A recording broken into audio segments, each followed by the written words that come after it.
আসসালামু আলাইকুম। এটা আমার ভাইপো, ওদের নতুন ঘর বানিয়েছে, সে ঘরে আনন্দ করছে। খুব সুন্দরভাবে দেখাচ্ছে আমাকে যে আমার ঘর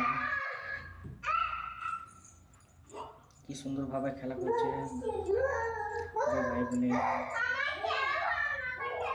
ভালো খেলা করো ভাইপো। সারপ্রাইজ সারপ্রাইজ তোমাকে দেখাইছি, দেখো এটা এটা এটা